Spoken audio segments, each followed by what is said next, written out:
Bonjour à tous. Merci de participer à cette journée sur les jeux sérieux. Donc, je me présente rapidement, Sébastien Georges. Je suis professeur en informatique à l'Université du Maine et je fais mes recherches au laboratoire LIUM. C'est un laboratoire qui est sur 2 sites, à la fois Le Mans et Laval. Et on travaille notamment dans notre équipe sur les environnements informatiques pour l'apprentissage humain. Donc, ce qu'on appelle les EIAH, tout ce qui concerne les technologies éducatives. Alors nous, on aborde plutôt ces questions sous un angle informatique, mais vous allez voir qu'on est quand même amené à travailler avec d'autres disciplines et donc aussi à creuser d'autres types de questions. Je voulais en profiter pour remercier Delphine aussi, parce que elle a beaucoup œuvré pour cette journée, elle a fait tout le lien avec les participants d'une manière très efficace, donc je voulais quand même aussi la remercier. Alors, on m'a demandé de faire une introduction en répondant à cette question, les jeux sérieux, de quoi parle-t-on? C'est une question très large, et en fait, moi je vous propose de poser d'autres questions, et d'essayer de voir, au travers de cette introduction, de répondre à un certain nombre de questions que vous pouvez vous poser. Alors, je ne sais pas quel est votre niveau d'expérience en jeu sérieux, donc je vais essayer de faire assez large. Vous pouvez poser des questions vous demandant est-ce qu'on apprend mieux avec des jeux sérieux? Comment bien concevoir un jeu sérieux? Quelles sont les limites actuellement? Qu'est-ce qui caractérise un jeu finalement? Est-ce qu'il existe différents types de jeux? Enfin voilà, je ne vais pas passer tout en revue, mais en tout cas dans ma présentation, on va essayer d'aborder ces différentes questions, et puis on pourra en discuter derrière si vous le souhaitez. Donc je souhaitais commencer par une définition. Il existe pas mal de définitions de jeux sérieux. J'ai essayé de faire une définition ici assez simple et pragmatique. Un jeu sérieux peut être défini comme un jeu qui est conçu avec des objectifs autres que le simple divertissement. Dans un jeu classique, on cherche avant tout à se divertir. Un jeu sérieux a un objectif qui est clairement affiché. On cherche aussi à avoir une intention sérieuse derrière ce jeu. Cette intention sérieuse peut être de différentes natures. Ça peut être une intention pédagogique, informative, marketing, idéologique, politique, ce que vous voulez. Ce matin, on va plutôt se consacrer aux jeux sérieux pédagogiques. On ne va pas parler de jeux sérieux qui ont, par exemple, des vocations publicitaires ou des choses de ce style-là.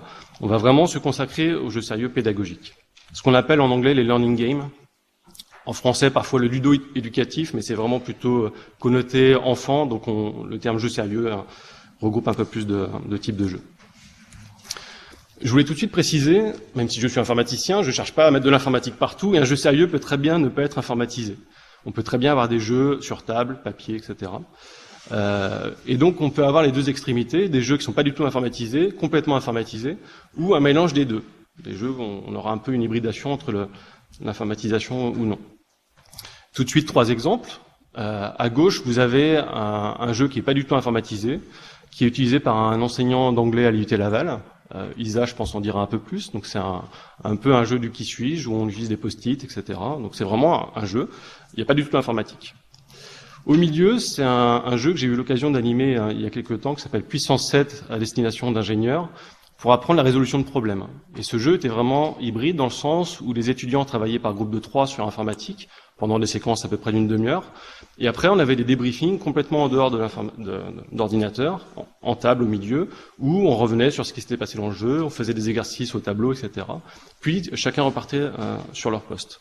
Donc, on avait vraiment cette séquence de jeux informatisés, jeux en dehors de l'informatique, etc.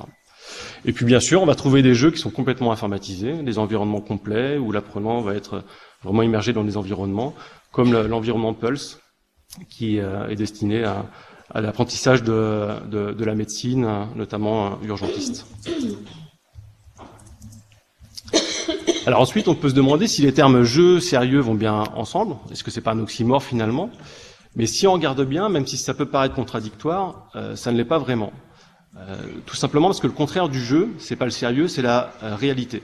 Et Freud notamment a pas mal travaillé sur ces questions. Donc la différence entre le jeu et le non-jeu, c'est justement le fait que ce soit dans la réalité ou non.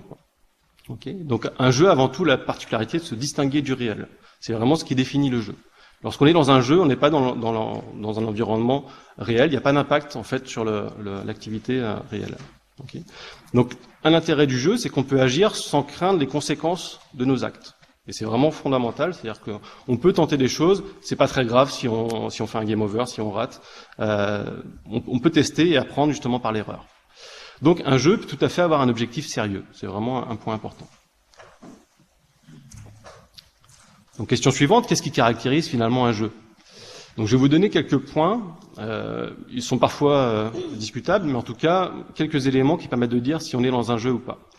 Déjà, pour un utilisateur, on est dans un jeu si on sait déjà qu'il s'agit bien d'un jeu. Si on ne sait pas qu'on est dans un jeu, ben on n'est pas justement dans cette optique-là. Okay. L'activité peut exister en dehors du jeu. Par exemple, on peut jouer pour les enfants à faire la cuisine, ça reste un jeu. L'activité de cuisine, c'est autre chose. Mais en tout cas, lorsqu'on joue à faire la cuisine, on est vraiment dans le jeu. Une caractéristique assez forte qui a été dit notamment par Kailua, c'est le fait qu'on doit décider librement d'entrer dans le jeu. Là, on arrive un peu à la limite des serious games parce que souvent on donne des jeux à faire et c'est pas forcément l'apprenant qui va se dire je vais faire ce jeu sérieux. Mais concrètement, cette notion est quand même importante. On ne doit pas être forcément contraint ou y aller à reculons. Et il faut essayer d'engager dès le début les utilisateurs dans ces jeux. Ensuite, un jeu doit avoir des règles. Les règles du jeu, elles doivent exister de manière implicite ou explicite, même si ces règles peuvent changer en cours de partie. Okay, mais en tout cas, on doit avoir des règles qui définissent ce jeu.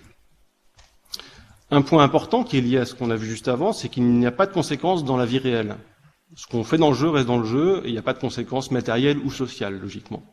Alors c'est pareil, on peut parfois trouver des limites au serious game, parce qu'il peut y avoir des conséquences en termes de, pourquoi pas notation pour un élève, etc. Mais en tout cas, il faut garder ça en tête. Logiquement, on doit être dans un univers un peu protégé dans le jeu, sans avoir beaucoup de conséquences dans la vie réelle.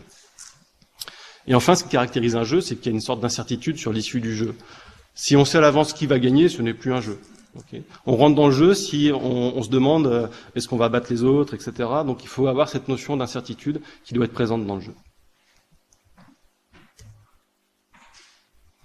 Alors pour continuer, un jeu, donc il y a des objectifs à atteindre, la plupart du temps, un ou plusieurs, et c'est ce qui va motiver l'action des utilisateurs. Ils vont être guidés par ces objectifs. Il faut bien avoir conscience que dans un jeu sérieux, souvent, il y a des objectifs du jeu et des objectifs de l'enseignant en termes d'apprentissage. Mais ils peuvent être masqués, en fait, pour les apprenants. On peut très bien avoir ce qu'on appelle un leurre pédagogique. On leur demande d'atteindre quelque chose dans le jeu. Et l'atteinte de ces objectifs dans le jeu va permettre d'atteindre en parallèle des objectifs en termes d'apprentissage. Mais c'est pas forcément explicité pour les apprenants. Okay, ça peut être un peu caché. Le jeu va offrir des choix. On va avoir plus ou moins de choix. Évidemment, plus les choix seront nombreux, plus l'utilisateur aura l'impression d'être libre de choisir ses actes et de pouvoir vraiment choisir son parcours dans le jeu. Ces choix vont entraîner des conséquences, forcément. Lorsque l'utilisateur va choisir de répondre de telle façon dans un jeu ou d'aller dans telle direction, etc., il va tout de suite avoir des conséquences à ça. Et le point d'après, ça conduit à des retours, des feedbacks. Le système peut très bien indiquer qu'il a gagné des points, au contraire perdu, etc. Voire game over, mais c'est pas non plus radical. On peut recommencer. C'est un jeu, donc on peut rejouer. Donc en fait, c'est ces retours qui vont conduire l'apprenant à avoir une sorte de réflexivité sur ses actions et à développer une nouvelle compétence au final. Alors ensuite, une grande question, est-ce qu'on apprend mieux avec un jeu ? Ça, c'est une question que se posent souvent les enseignants. Est-ce que ça vaut le coup d'investir ? On verra plus tard, c'est quand même souvent assez coûteux en temps. Et on va essayer de donner quelques éléments de réponse ici. Notamment, il y a un cône qui est assez connu, celui d'Edgar Dell, qui permet de voir en fait ce qu'on peut retenir de différents types d'activités. Alors les chiffres sont à prendre peut-être avec des pincettes, mais c'est vraiment des tendances. Ce qui est sûr, c'est si on lit quelque chose, on va retenir assez peu d'informations au final, peut-être 10%. Si on commence à entendre ou voir, on va être dans les 20-30%. Mais on est encore assez passif. Si on regarde des choses un peu plus, on va dire multimédia, un film, une exposition, une présentation, on peut aller jusqu'à 50%. Donc ce type d'activité est assez passive. Lorsqu'on commence à participer, soit en discutant, soit en présentant nous-mêmes, on va retenir beaucoup mieux les choses. On utilise souvent ces pédagogies avec les étudiants. Et lorsqu'on doit vraiment faire, être dans l'action, simuler des actions, vraiment être dans des activités concrètes, le DTP par exemple, là on peut faire vraiment, on a des meilleurs scores en termes de rétention d'informations. Et donc les jeux sérieux se situent vraiment à la base de cette pyramide. On va vraiment demander aux apprenants d'être acteurs et de faire des choix. Alors pourquoi ça marche également ? C'est vraiment une pédagogie alternative. Ça change des pédagogies classiques, et donc déjà c'est un attrait pour les élèves, les apprenants. Ça s'appuie sur l'action et l'émotion. Donc l'action, on a bien vu depuis le début, et l'émotion, c'est tout ce que va ressentir l'utilisateur en jouant à ce jeu. Et donc l'émotion peut venir de différentes choses, et notamment l'univers dans lequel on va le plonger, la narration, a beaucoup d'importance en fait pour justement lui provoquer ces émotions. Ensuite, on a de plus en plus à faire une génération d'étudiants qui arrivent notamment à l'université, ce qu'on appelle la génération Y, voire Z maintenant. Je crois que la frontière doit être en 96, donc on est vraiment en train de changer encore de génération. Et vous avez dû voir que c'est souvent des élèves qui ont des attentions relativement courtes, qui préfèrent l'exploration, la découverte, etc. Et surtout qui ont vraiment une vraie culture du jeu. Et donc on doit pouvoir s'appuyer sur ces ressorts pour essayer de les motiver pour apprendre. Un exemple récent que j'ai pu voir avec mes étudiants en première année en informatique, des TP qui peuvent durer 3 heures, on fait une pause au milieu, et pendant ces pauses, il est assez courant que les étudiants jouent. Mais récemment, je les ai surpris à jouer à un jeu qui s'appelle Clash of Code, qui permet de se lancer des défis à plusieurs pour programmer.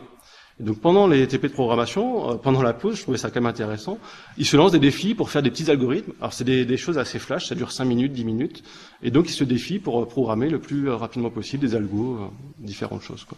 Donc on a l'algorithme à droite, on a des choses visuelles qui représentent ce qu'ils sont en train de faire. Et voilà, je suis en train de mener une réflexion pour voir si je peux pas intégrer directement dans les TP, les questions de TP, directement sous forme de petits jeux flash comme ça, de quelques minutes. Donc c'est vraiment, enfin, je ne sais pas si vous le sentez avec vos étudiants, mais on sent bien qu'il y a une culture du jeu et qu'ils sont très friands de ce genre d'activité. Alors qu'apprend-on avec un jeu sérieux? Est-ce qu'il y a des notions particulières qu'on arrive à faire passer? C'est sûr que c'est très orienté action, comme je vous l'ai dit. Donc on va vraiment avoir des apprentissages en termes de savoir-faire. Mais pour moi, on peut vraiment apprendre les différents niveaux d'une compétence. La compétence pouvant être définie par des savoirs, des savoir-faire, des savoir-être. Les savoirs, c'est plutôt les connaissances théoriques, voire pratiques. Elles peuvent être diffusées dans le jeu sous forme de ressources numériques, par exemple. Mais on peut très bien avoir ces connaissances qui sont amenées avant le jeu. On n'est pas obligé non plus de tout intégrer dans le jeu. Okay. Donc c'est ce que je disais, on peut avoir un jeu qui est partiellement informatisé, et l'enseignant peut très bien faire un cours classique avant, et après amener les étudiants à faire preuve d'habilité, de procédure dans le jeu uniquement. Et pour moi, ce qui est le plus important, c'est le niveau plutôt savoir-être, avoir les bons comportements. Donc savoir utiliser les connaissances à bon escient, savoir comment réagir par rapport à telle situation. Donc on est vraiment sur des attitudes un peu plus de haut niveau, et les jeux permettent ces choses-là qu'on a du mal souvent à faire dans des enseignements classiques.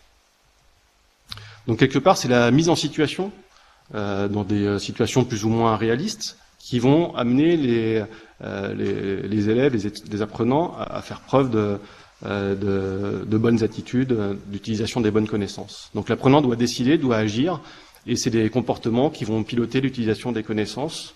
Vous avez un exemple ici d'un jeu pour la formation des vendeurs de Renault, qui a été utilisé par plus de 15 000 commerciaux dans le monde entier. Et le but, c'est d'avoir une sorte de simulation pour savoir comment réagir face à un potentiel acheteur, et donc avoir des jeux comme ça de discussion pour apprendre finalement les bonnes clés de la négociation. Alors justement, on peut se poser la question ensuite, est-ce que tous les jeux sont des simulations? On a souvent un peu ce questionnement, est-ce qu'on a forcément derrière besoin de coder quelque chose pour simuler le réel? Moi je pense qu'on peut quand même faire une distinction entre les deux. Un simulateur va reproduire de façon virtuelle le comportement d'un phénomène réel. Donc on a vraiment un modèle du réel, plus ou moins simplifié, et on a forcément ce modèle. Donc, il y a pas mal de simulateurs qui sont utilisés en éducation. On n'a pas forcément une couche jeu pour autant. Un jeu, de son côté, peut très bien ne pas reproduire la réalité. On peut avoir des jeux dans des univers un peu fantastiques, ça se passe dans d'autres, sur une autre planète par exemple, on utilise la métaphore. Et on peut très bien avoir des jeux comme ça qui sont pas du tout en lien avec le réel, qui permettent quand même de passer des concepts du monde réel. Donc on peut utiliser la fiction, la fantaisie, pour utiliser par exemple la gestion de projet ou peu importe. Donc pour moi, on a vraiment d'un côté les jeux sérieux, de l'autre côté des simulations, et bien sûr, il y a l'intersection entre les deux. Et on peut avoir des jeux de simulation, c'est-à-dire des environnements qui intègrent à la fois des modèles du monde réel, et dans lesquels on va rajouter en fait des objectifs ludiques, des missions, etc.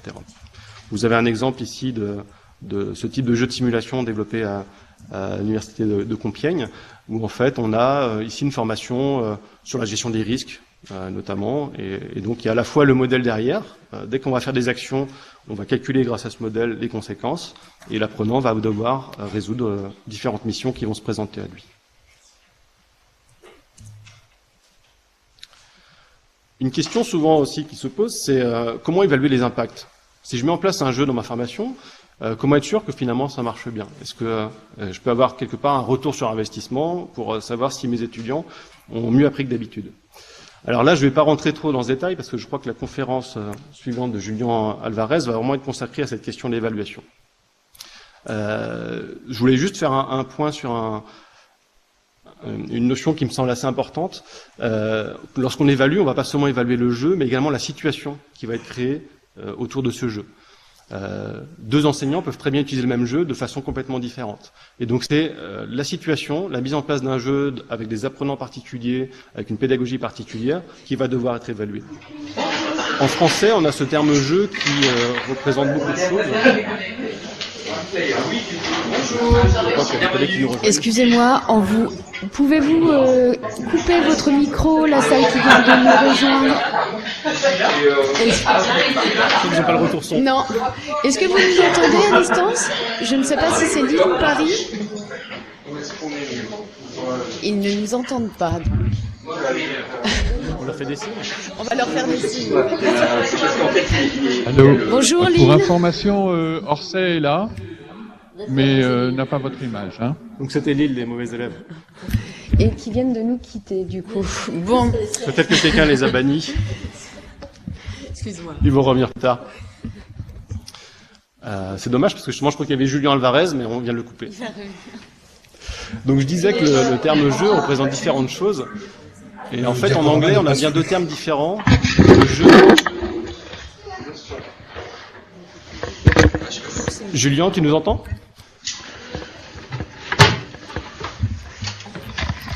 Non, visiblement non. Mais ils font moins de bruit, donc on va...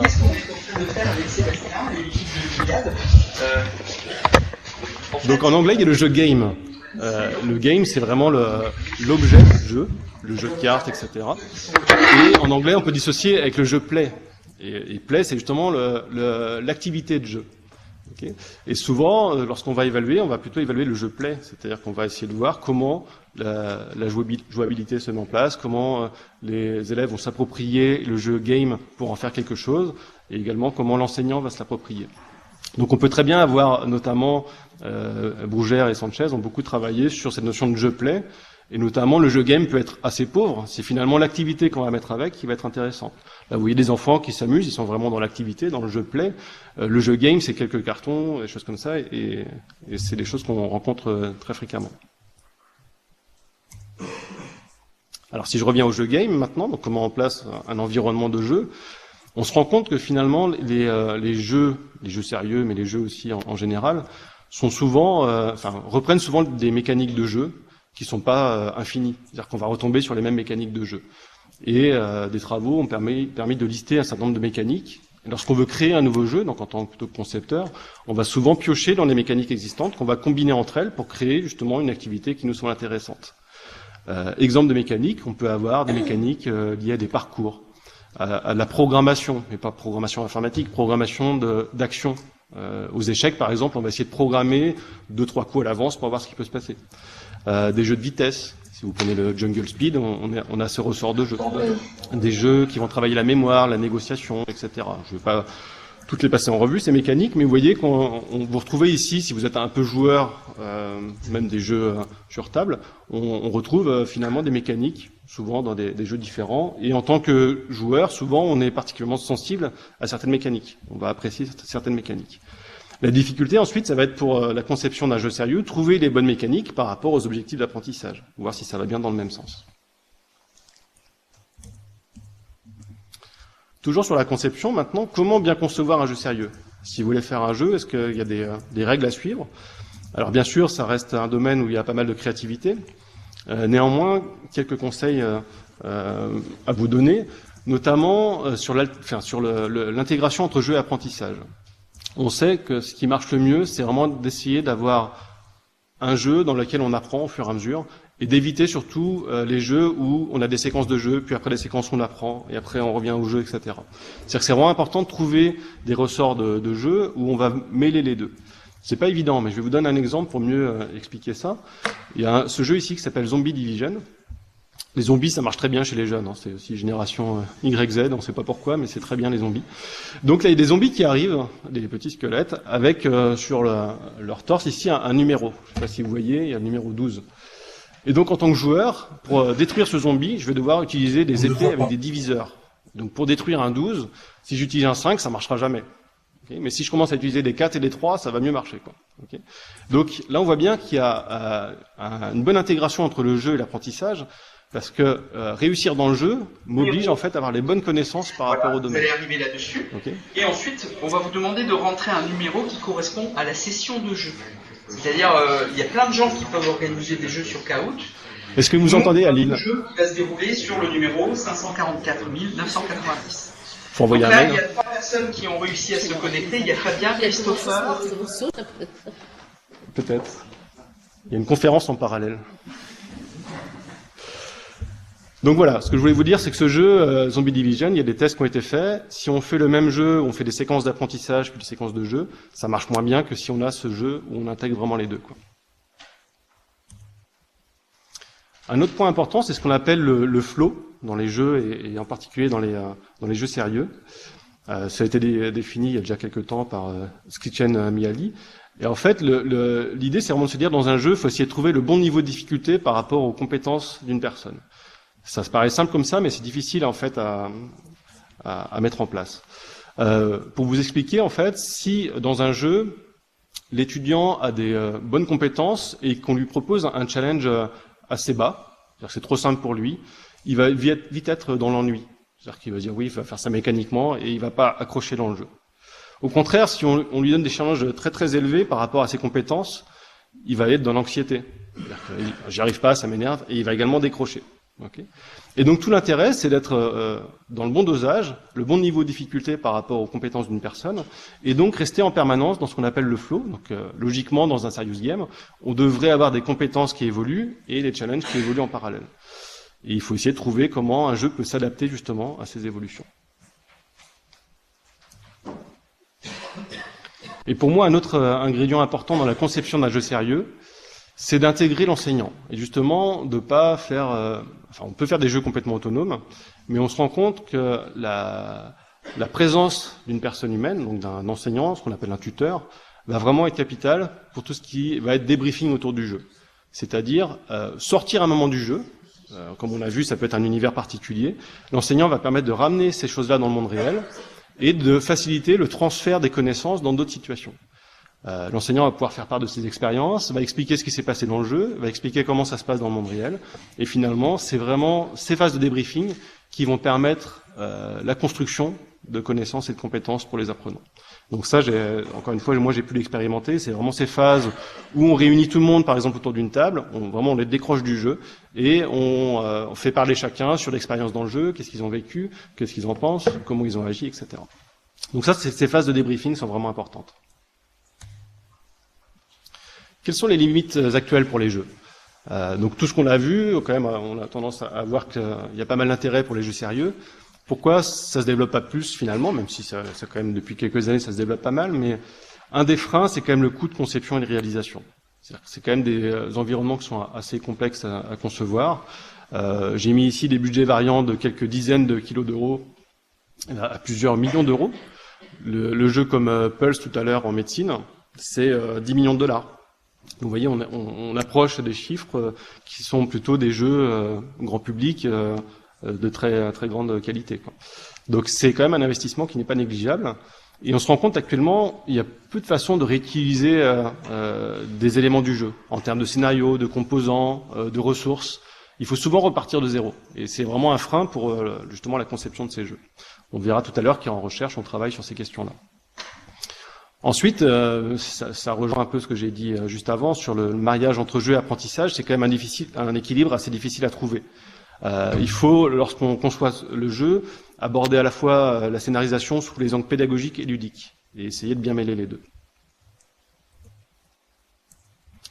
Donc je vais passer en revue maintenant quelques recherches actuelles qu'on fait au laboratoire LUM et dans d'autres laboratoires également. Notamment, il y a beaucoup de travaux sur ce qu'on appelle les environnements auteurs.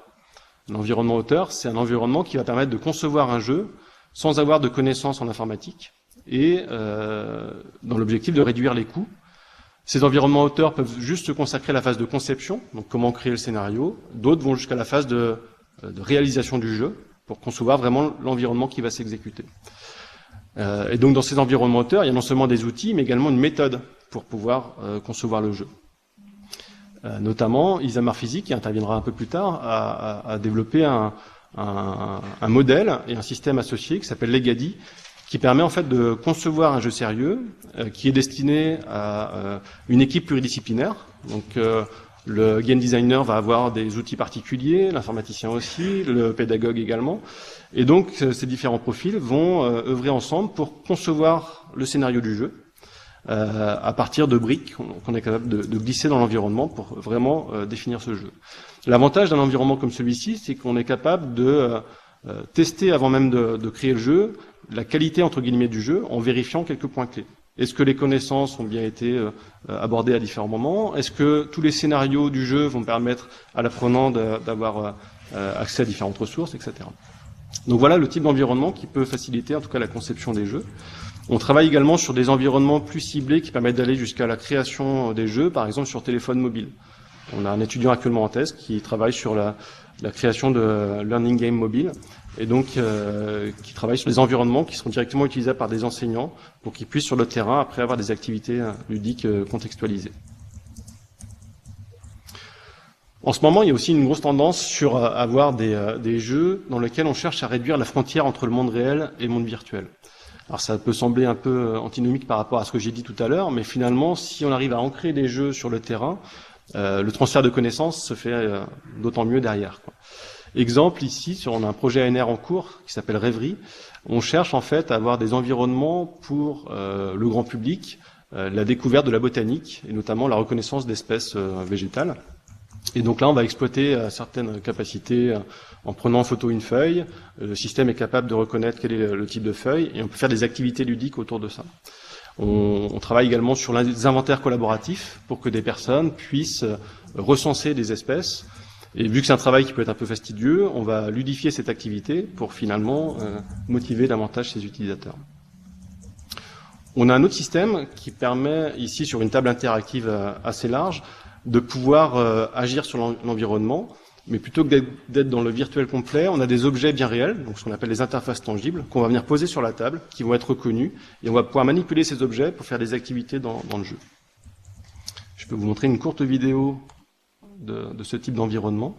Alors je ne sais pas si ça va passer à distance, mais donc là on a une table interactive pour apprendre la programmation. Il y a un algorithme sur la gauche et les étudiants doivent en fait déplacer des pièces selon l'algorithme et apprendre le déroulement d'un programme. Donc c'est pas tellement dans le codage ici, on est plutôt dans la compréhension de l'exécution et comprendre qu'un algorithme ne fait que exécuter pas à pas des ordres et ces ordres ici vont être joués par la personne qui doit faire les bons déplacements. Alors ce type d'activité a déjà été utilisé depuis longtemps avec Logo notamment. Là on rajoute vraiment l'aspect tangible où les utilisateurs vont pouvoir collaborer à plusieurs autour de ce jeu et surtout utiliser des gestes réels, ce qui permet de mieux ancrer les apprentissages. Cette table, on la montrera cet après-midi pour ceux qui veulent la tester. Elle se trouve dans le coffre de la voiture pour l'instant, mais on la sortira tout à l'heure. Voilà, et pour finir, j'ai parlé tout à l'heure rapidement de la ludification. Quelle est la différence par rapport à un jeu ? C'est souvent plus simple à mettre en place. La ludification consiste à utiliser des éléments de jeu dans une activité qui à la base n'est pas du tout ludique. Des activités de travail, des activités d'enseignement. Donc on ne va pas concevoir un jeu de toutes pièces en créant des scénarios complexes. On va vraiment prendre une activité qui existe, un cours par exemple, sur un ENT ou peu importe. On peut avoir des cours sur Moodle par exemple. Et on va venir rajouter des éléments ludiques pour motiver davantage les utilisateurs. Ces éléments ludiques, ça peut être des badges, des tableaux de score, des challenges, etc. Donc on est vraiment sur des choses plus légères à mettre en place. On va apporter un aspect fun à une activité. Et c'est vraiment le principe de base, c'est de rendre divertissante l'activité, motivante, pour augmenter l'investissement des élèves. Il y a un environnement qui marche très bien, je ne sais pas si vous le connaissez, ça s'appelle Classcraft. Alors c'est conçu par un collègue canadien. Depuis 2013, il a mis ça en place, notamment dans sa salle pour commencer, donc c'est un enseignant de physique. Et finalement, ça marchait tellement bien qu'il a ouvert et que maintenant, les enseignants peuvent exploiter cet environnement qui permet de ludifier une salle de classe. La ludification va consister à motiver les élèves en attribuant via un système des récompenses. Les récompenses pourront être du temps supplémentaire à un examen, partir plus tôt à la récré. Enfin, l'enseignant définit vraiment ce qu'il veut en termes de mécanique ludique. S'il a des idées, il peut les mettre dans le système. Et après, il affecte ces récompenses aux étudiants. On a aussi quelques pénalités. Ça peut être, je sais pas, interdiction de parler pendant un certain temps. Enfin, on peut vraiment imaginer tout ce qu'on souhaite, quoi. Et son expérience est vraiment très intéressante parce qu'on voit que ça crée une nouvelle dynamique dans la classe. Il cherche aussi à promouvoir la collaboration entre élèves parce que les élèves font partie d'une équipe et l'élève qui a une bonne récompense diffuse cette récompense à toute l'équipe, mais c'est le contraire si c'est une pénalité. Donc finalement, on s'engage aussi vis-à-vis des autres. Et il a pu vraiment voir des changements de comportement dans la classe et aussi des améliorations en termes d'apprentissage concrètement. Après, ce qui est délicat, c'est que tout le monde n'est pas sensible aux mêmes mécaniques de jeu, comme je vous disais. Et donc, on a travaillé aussi avec Baptiste Montera sur comment faire pour, en fait, adapter la ludification en fonction des profils des personnes. C'est-à-dire trouver les bons ressorts de jeu pour que ce soit motivant et justement qu'il n'y ait que des effets positifs et pas négatifs. Donc, certaines personnes sont très enclins à être en compétition et ça les motive, d'autres pas du tout. Ça peut les bloquer direct. Donc il ne faudrait pas me donner des activités compétitives si l'apprenant se trouve bloqué par rapport à ça. D'autres sont plutôt sociaux, d'autres vont vouloir avoir des buts à suivre au fur et à mesure. Donc la question, c'est comment on peut adapter ces mécaniques de jeu. On a fait une expérimentation en ludifiant un système qui s'appelle le projet Voltaire. Je ne sais pas si vous connaissez, c'est un environnement pour apprendre l'orthographe qui est assez diffusé dans différents endroits. Et donc, on a rajouté 5 fonctionnalités ludiques à cet environnement. Donc, vous avez des tableaux de score, des progressions, des challenges avec le temps, des 5 à la suite, si on arrive à faire des bonnes corrections. Et on a testé, en fait, auprès de 266 utilisateurs pendant 3 semaines, les ludifications adaptatives. C'est-à-dire qu'on a, au début, utilisé un questionnaire pour essayer de comprendre quels étaient les profils en tant que joueurs des personnes. Donc, il y a un questionnaire, je vous passe les détails, mais qui s'appelle BrainX, qui permet de classifier les personnes. Certaines vont être plus Daredevil, c'est vraiment être toujours sur la limite en termes d'objectifs. D'autres vont être socializers, c'est-à-dire aiment la communication avec les autres. D'autres achievers, vraiment important pour eux, c'est de faire les choses dans l'ordre et d'avancer point par point. Donc, on avait comme ça pour chaque personne un profil. Et on a ensuite proposé, dans l'expérimentation, soit les bonnes fonctionnalités, c'est-à-dire que celui qui avait tel profil, on lui proposait ces bonnes fonctionnalités, soit on a proposé des fonctionnalités contre-adaptées, donc volontairement on a proposé les mauvaises, celui qui aime pas par exemple le côté compétitif, on lui a mis des fonctions compétitives pour la moitié des personnes, et puis d'autres sans aucune fonctionnalité. Et on a pu voir dans cette expérimentation que ça avait quand même des conséquences importantes en termes de temps passé dans l'environnement. C'est-à-dire qu'on a pu voir des résultats significatifs avec un temps passé ici de 2h36 par exemple pour ceux qui avaient les bonnes fonctionnalités, alors que ceux qui avaient des fonctionnalités contre-adaptées étaient beaucoup plus faibles en termes de temps. C'est également vrai en nombre de sessions, combien de fois les personnes étaient revenues dans l'environnement au projet Voltaire, donc on voit aussi une importance ici. Et puis le concept d'amotivation, qui est l'absence de motivation, était également plus grand lorsque les personnes n'avaient pas les bonnes fonctions ludiques. Donc ça montre quelque part au cours de cette expérience qu'effectivement la ludification et le jeu en général peuvent avoir un impact, en tout cas sur la motivation des personnes. Voilà, je vais en rester là pour l'introduction. On va passer en revue quelques questions. J'ai mis les références ici, mais ça se retrouvera en ligne certainement si vous voulez creuser certains points. Et puis, je peux répondre à quelques questions, mais sinon, tout au long de la journée, en fait, je pense que ces questions vont être abordées par les différents intervenants, notamment Julien qui va revenir certainement sur des questions d'évaluation.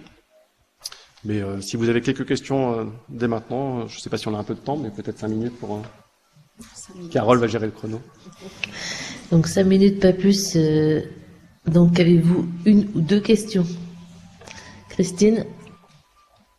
Oui, bonjour. J'aurais voulu savoir si le fait d'apporter de la gamification ou de la ludification n'emportait pas quelquefois sur l'apprentissage, c'est-à-dire le cas de joueurs qui jouent et qui se laissent embarquer dans le jeu et qui ressort de là en disant c'est bien amusé, et Oui. c'est peut-être compliqué après pour le tuteur de reprendre et de voir ce qui a été appris. Oui, bien sûr, c'est un risque. Certains élèves sont tellement dans le play finalement qu'ils vont jouer avec le système, ils vont même essayer de voir comment ils peuvent gagner à tout prix. Donc là, c'est vraiment toujours le problème de la conception. Il faut faire en sorte que ce sont vraiment les bons comportements qui vont faire ressortir les bons étudiants en termes de jeu. C'est-à-dire que si dans le leaderboard, celui qui arrive en tête, c'est pas celui qui a répondu de façon correcte aux questions, qui n'a pas eu les bonnes actions, ça va poser problème. Mais si on arrive vraiment à aligner les deux, les objectifs pédagogiques et ludiques, logiquement, ça ne va pas se produire. Mais c'est pas simple, effectivement. Mais c'est là que le rôle de l'enseignant a aussi une importance. C'est-à-dire que c'est aussi à l'enseignant parfois de recadrer les choses et à faire en sorte que tel étudiant, s'il est trop pris dans le jeu, à un moment donné, le faire ressortir pour analyser avec lui ce qui s'est passé et lui faire construire ses apprentissages, quoi. Mais effectivement, c'est des problématiques qui se posent couramment. Une question à Angers.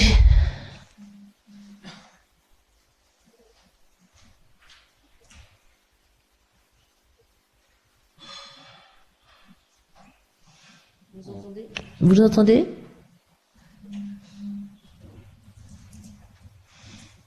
Non? Bon, d'accord. Il y avait une question dans la salle, sinon. Allô, est-ce que vous nous entendez? Si. Oui, oui, allez-y. Je voulais savoir, le e-learning, ça fait partie du jeu sérieux, parce que je me perds un peu dans les groupes. J'ai pas entendu la fin. Je me perds un peu dans les termes. Pour redéfinir. Le e-learning? Le e-learning, c'est vraiment un terme très général pour tout ce qui va être apprentissage avec les nouvelles technologies. Certains mettent la notion de distance derrière, mais le e-learning, si on prend juste le i, c'est vraiment les technologies pour apprendre. Oui, ça peut être lié, mais comme je l'ai montré, le jeu sérieux peut aussi être complètement en dehors d'un système informatisé. Donc si on devait essayer de voir, il y a l'intersection entre les deux, mais c'est pas forcément, ça se recoupe pas non plus entièrement, quoi. D'accord, merci. Alors, moi, je suis très preneuse de la typologie BrainX pour d'autres usages, mais enfin, bon, on en reparlera. Le questionnaire est en ligne, vous pouvez le passer pour voir quel est votre profil. Tout à fait. Oui. Super. Alors, on va être obligé de faire une petite... Une question rapide. J'ai une très courte question, c'est juste pour savoir, est-ce que les jeux sérieux commencent à se développer dans les écoles en France, les écoles primaires ou même maternelles, ou pas du tout?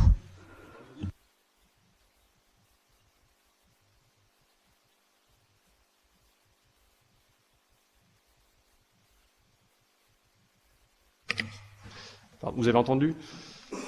Donc pas à distance, pardon. Donc je disais oui, plutôt les jeux sérieux ont vraiment connu leur essor au début dans la formation professionnelle, mais ça commence vraiment à arriver dans les salles de classe, et je pense que les enseignants sont assez friands de découvrir. Et je pense qu'ils n'ont pas attendu que le terme jeu sérieux se développe pour essayer de faire des choses dans les salles de classe. Et depuis tout le temps, on sait très bien que le jeu, c'est vraiment la base de l'apprentissage. Un jeune enfant, notamment, apprend beaucoup par les jeux. Si on va dans les salles maternelles, il y a beaucoup de jeux qui sont là pour développer certaines connaissances et compétences. À l'université, ça se développe aussi, mais effectivement, c'est encore un peu embryonnaire, mais on est là justement pour ça et pour essayer de faire avancer les choses. Dernière question à Brest, je crois, c'est ça? Et Nantes après. Avant-dernière question à Brest. Vous m'entendez? Oui. J'avais une question par rapport à l'intégration de l'enseignant en fait dans la formation avec tout ce qui est débriefing. La question c'est plus, est-ce qu'il vaut mieux lâcher complètement l'étudiant dans le jeu et ensuite essayer d'en tirer des choses, ou est-ce qu'on peut pas essayer d'abord de lui expliquer des directions possibles et qu'ensuite ce soit lui qui explore l'intégration de cette direction dans le jeu? Oui, tout à fait. J'ai oublié de le préciser, mais quand je parlais de débriefing, c'est aussi briefing. C'est-à-dire qu'avant d'entrer dans le jeu, l'enseignant doit situer ce qui va se passer dans le jeu, doit expliquer ce qui va être rencontré, etc. Et c'est vraiment important d'avoir ces phases pour initier et après revenir dessus. J'en profite aussi également pour dire que pour un enseignant, c'est pas forcément simple d'avoir sa salle de classe qui joue pendant, mettons, une demi-heure et après faire des choses. Et on travaille aussi dans certains travaux de recherche aux traces qu'on peut recueillir de ces jeux. Et si l'enseignant a une sorte de tableau de bord pour dire, voilà, je sais que tel étudiant a suivi tel chemin, il a rencontré tel problème, c'est d'autant plus simple derrière pour animer le débriefing. Et donc il y a beaucoup de travaux sur l'analyse de ces traces. Il y a même la prochaine session de UTIS, je fais déjà la pub, sur les Learning Analytics. Et évidemment, les Learning Analytics dans le cadre du jeu, ça a aussi toute son importance, quoi. Dernière question à Nantes. Oui, bonjour. Moi, j'ai une question.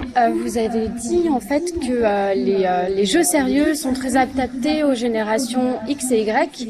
Or, des fois, on rencontre le cas que, en fait, les étudiants nous disent que ils n'ont pas envie de jouer parce qu'ils considèrent que c'est un peu de la formation bon marché, parce que ce qu'ils veulent, c'est justement avoir l'expertise de l'enseignant. Et du coup, on rencontre aussi ce cas-là en entreprise où les gens ils veulent pas forcément jouer parce qu'ils voient pas la valeur ajoutée. Donc en fait, comment faire notamment dans le briefing pour bien expliquer la valeur ajoutée du jeu et justement pas montrer que ça a une réelle valeur par rapport à un standard.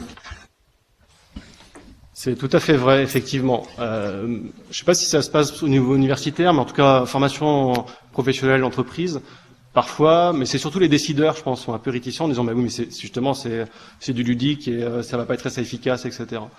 Mais finalement, les apprenants eux-mêmes, donc les personnes qui sont formées, rentrent assez facilement dans le jeu.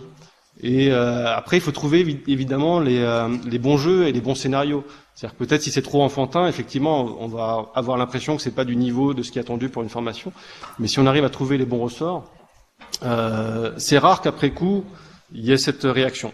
Ça peut être un peu à l'origine, donc c'est vraiment, au début, il faut bien présenter les choses.